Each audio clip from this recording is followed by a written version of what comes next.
สวทแพร่ FM 91 เมกะเฮิรตซ์กรมประชาสัมพันธ์ข่าวจริงเชื่อถือได้สื่อรัฐพัฒนาคุณภาพชีวิตคนจังหวัดแพร่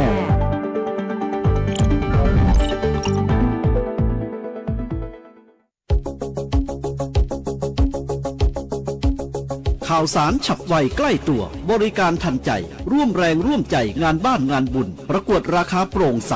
และติดตามสภาพอากาศประจำวันโดยทีมข่าวสวทแพร่ FM 91 เมกะเฮิรตซ์สถานีข่าวดีของประชาชนคนเมืองแพร่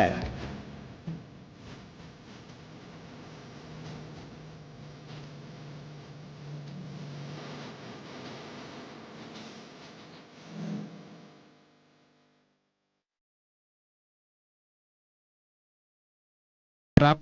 สถานีวิทยุกระจายเสียงแห่งประเทศไทยจังหวัดแพร่เสนอข่าวท้องถิ่นประจำวันเสาร์ที่ 20 ธันวาคม พุทธศักราช 2568 โดยมีหัวข้อข่าวดังนี้คณะกรรมการธรรมาภิบาลจังหวัดแพร่คัดเข้ม 12 โครงการปีงบประมาณ 2569 เตรียมลงพื้นที่สอดส่องเน้นความโปร่งใสโดยจะเริ่มคิกออฟเดือนมกราคมปีหน้าเติมบุญรับปีใหม่แพร่หนึ่งเดียวในโลกกับประเพณีตากธรรมตาลข้าวใหม่หิงไฟพระเจ้าในวันที่1 ถึง 3 มกราคม 2569 ณ วัดสูงเม่นอำเภอสูงเม่นจังหวัดแพร่ขอเชิญประชาชนร่วมรับชมพิธีปิดการแข่งขันกีฬาซีเกมครั้งที่ 33 พาณิชย์ยกระดับข้าวปราณีตวัตถุดิบเกษตรไทยสู่อาหารระดับโลกไทยลาวขยายความร่วมมือเศรษฐกิจการค้าเตรียมเปิดใช้สะพานมิตรภาพไทยลาวแห่งที่ 5 บึงกาฬบริคำไซต่อไปเป็นรายละเอียดของข่าว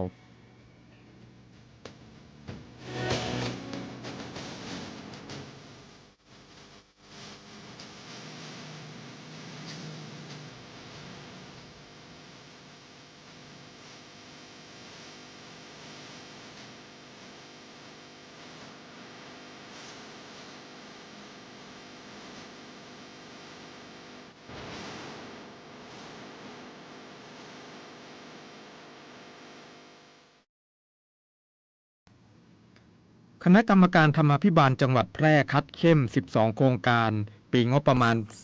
2569 เตรียมลงพื้นที่สอดส่องเน้นความโปร่งใสคัดเฉพาะโครงการงบสูงและกระทบประชาชนวงกว้างโดยจะเริ่มคิกออฟเดือนมกราคมปีหน้า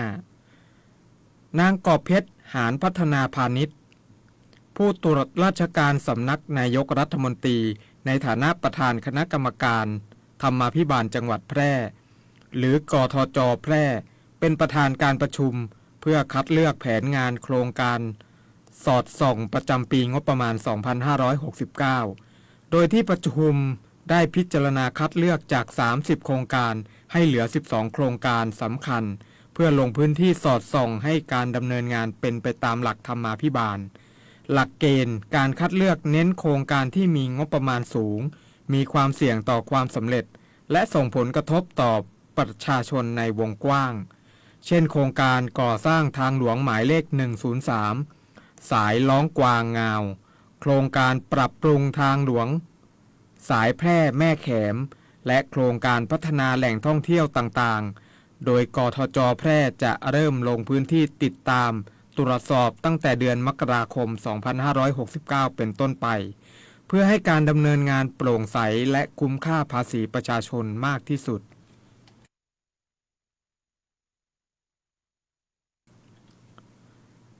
เติมบุญรับปีใหม่แพร่หนึ่งเดียวในโลกกับประเพณีตากธรรมตาลข้าวใหม่หิงไฟพระเจ้าในวันที่1 ถึง 3 มกราคม 2569 ณ วัดสูงเม่นอำเภอสูงเม่นจังหวัดแพร่งานประเพณีตากธรรมตาลข้าวใหม่หิงไฟพระเจ้าเป็นประเพณีเก่าแก่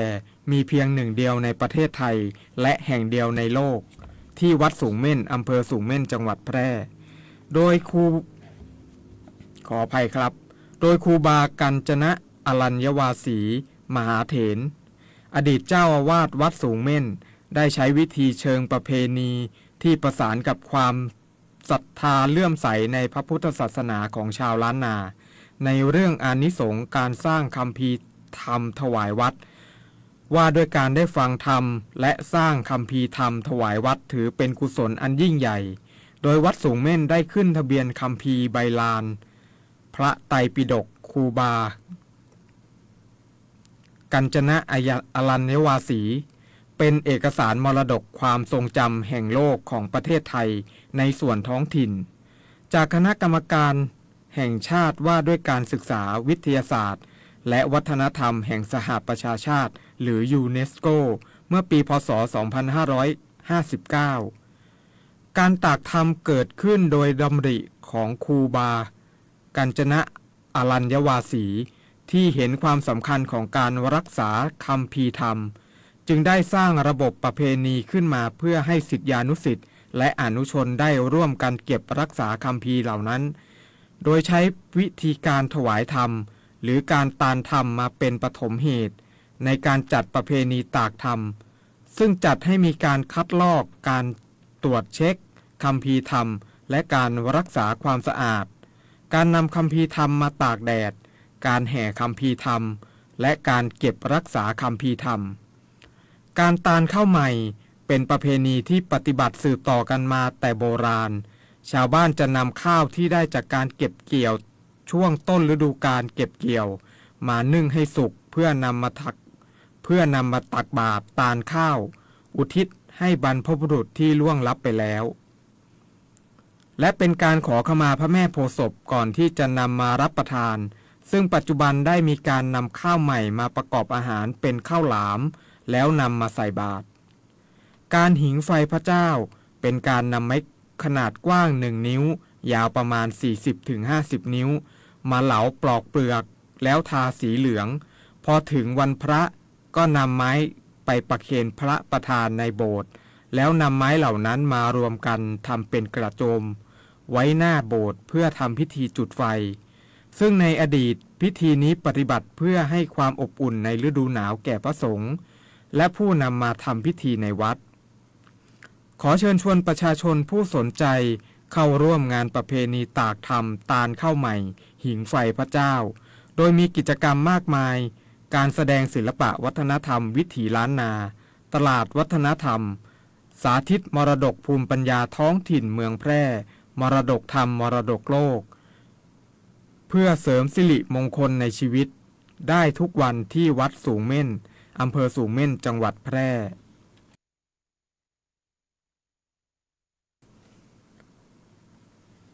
พาณิชย์ยกระดับข้าวปราณีตวัตถุดิบเกษตรไทยสู่อาหารระดับโลกไทยลาวขยายความร่วมมือเศรษฐกิจการค้าเตรียมเปิดใช้สะพานมิตรภาพไทยลาวแห่งที่ 5 บึงกาฬบริคำไซนางสุภจีสุธรรมพันธ์รัฐมนตรีว่าการกระทรวงพาณิชย์เดินหน้ายกระดับข้าวปราณีตและวัตถุดิบเกษตรไทยสู่การเป็นประสบการณ์ด้านอาหารระดับโลกผ่านโมเดลเชื่อมโยงสินค้าเกษตรคุณภาพกับอุตสาหกรรมอาหารการท่องเที่ยวและการบินเพื่อเพิ่มมูลค่าขยายตลาดและสร้างรายได้ให้เกษตรกรอย่างเป็นรูปธรรมโดยกรมการค้าภายในร่วมมือกับภาคเอกชนบริษัทเฮลิโคเนียเอชกรุ๊ปจำกัดผู้ผลิตรายการ MasterChef Thailand และ3สายการบินชั้นนำได้แก่สายการบินไทยแอร์เอเชียบริษัทการบินไทยจำกัดมหาชนและบริษัทการบินกรุงเทพจำกัดมหาชนหรือสายการบินบางกอกแอร์เวย์เปิดตลาดศักยภาพใหม่นำสินค้าเกษตรไทยสู่ผู้บริโภคทั้งในและต่างประเทศนำเสนออัตลักษณ์อาหารไทยในรูปแบบซอฟต์พาวเวอร์สู่สายตาผู้โดยสารจากทั่วโลกนอกจากนี้ยังเป็นเจ้าภาพจัดประชุมแผนความร่วมมือกระทรวงพาณิชย์ไทยลาวครั้งที่ 8ร่วมกับนายมะไลทองกำมสิทธิ์รัฐมนตรีว่าการกระทรวงอุตสาหกรรมและการค้าของสปป.ลาวมุ่งขยายความร่วมมือด้านเศรษฐกิจขยายการค้าทวิภาคีให้บรรลุเป้าหมาย 11,000 ล้านดอลลาร์สหรัฐภายในปี 2570 ปรับกลไกค้าชายแดน มุ่งสู่การเป็นศูนย์กลางความมั่นคงทางอาหารในตลาดโลกโดยเน้นสินค้าเกษตรที่ปลอดการเผาเพื่อลดปัญหา PM 2.5 ข้ามแดนอีกทั้งเตรียมเปิดใช้งานสะพานมิตรภาพแห่งที่ 5 เชื่อมโยงบึงกาฬบริคำไซในวันที่ 25 ธันวาคม 2568 นี้เพื่อเพิ่มโอกาสการส่งออกสินค้าไทยไปยังเวียดนามลดขั้นตอนและระยะเวลาในการขนถ่ายสินค้าไทยขึ้นรถไฟไทยจีนขออภัยครับขึ้นรถไฟลาวจีนขอเชิญชวนประชาชนร่วมรับชมการถ่ายทอดสดพิธีปิดการแข่งขันกีฬาซีเกมครั้งที่ 33ในวันเสาร์ที่ 20 ธันวาคม 2568 ตั้งแต่เวลา 18:30 น.เป็นต้นไปผ่านทางช่อง NBT 2 HD หมายเลข 2 ช่อง PPTV HD 36 ช่อง T-Sport 7 และช่อง True Vision Now สำหรับการแข่งขันกีฬาซีเกมจัดขึ้นทุกๆ 2 ปี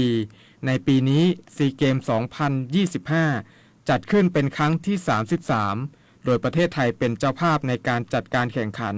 จัดขึ้นระหว่างวันที่ 9 ถึง 20 ธันวาคม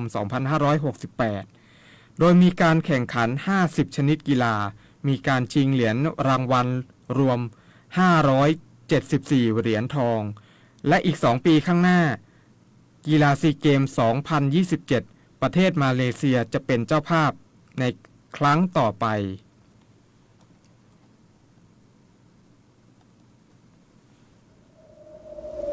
จากสภาพอากาศที่แปรปรวนทำให้เกิดภัยพิบัติต่างๆทางธรรมชาติเพื่อเตรียมความพร้อมรับมือกับสถานการณ์ที่อาจจะเกิดขึ้นประชาชนควรเฝ้าระวังติดตามข้อมูลข่าวสารจากหน่วยงานภาครัฐที่เชื่อถือได้ดูแลตนเองและบุคคลในครอบครัวต้องการความช่วยเหลือด่วนแจ้งเหตุมาที่กองอำนวยการป้องกันและบรรเทาสาธารณภัยจังหวัดแพร่โทร 054-533-680 หรือสายด่วนปพ 1784ส่วนราชการที่เกี่ยวข้องอำเภอองค์กรปกครองส่วนท้องถิ่นในจังหวัดแพร่พร้อมเข้าให้การช่วยเหลือทันทีปรารถนาดีจากผู้ว่าราชการจังหวัดแพร่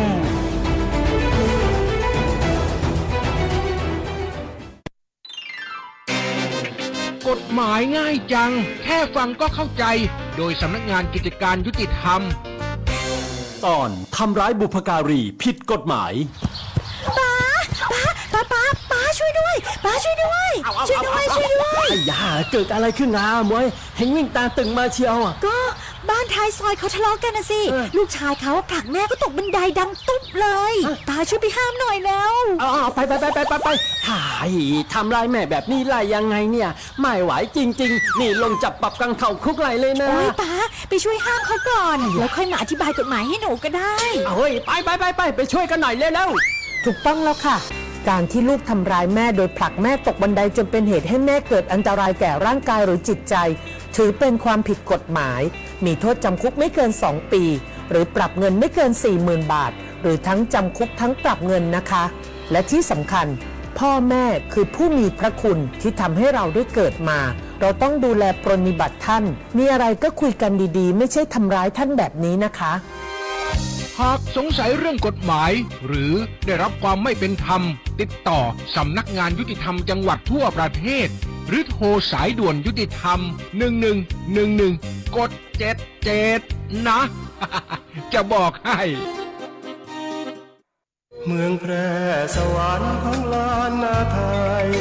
จากนโยบายผลักดันการท่องเที่ยวไทยสู่การท่องเที่ยวระดับโลกของรัฐบาลจังหวัดแพร่คือ1 ใน 10 เมืองรองที่มุ่งพัฒนาสู่เมืองหลักด้านการท่องเที่ยวจังหวัดแพร่ขอความร่วมมือพี่น้องชาวจังหวัดแพร่ทุกภาคส่วนร่วมเป็นส่วนหนึ่งของการพัฒนาด้านท่องเที่ยวอย่างยั่งยืนด้วยการร่วมมือกันรักษาความสะอาดของบ้านเมืองดูแลสถานที่ท่องเที่ยวรักษาวัฒนธรรมประเพณีที่เป็นเอกลักษณ์ของคนแพร่รักษาธรรมชาติและสิ่งแวดล้อมอำนวยความสะดวกอำนวยความปลอดภัยให้กับนักท่องเที่ยวไม่เอารัดเอาเปรียบผู้มาเยือนร่วมกันเป็นเจ้าบ้านที่ดีสมดังคำร่ำลือข คนแพร่นี้ใจงาม ร่วมมือร่วมใจร่วมกันผลักดันจังหวัดแพร่ให้เป็นเมืองหลักของการท่องเที่ยวที่งดงามและประทับใจตลอดไป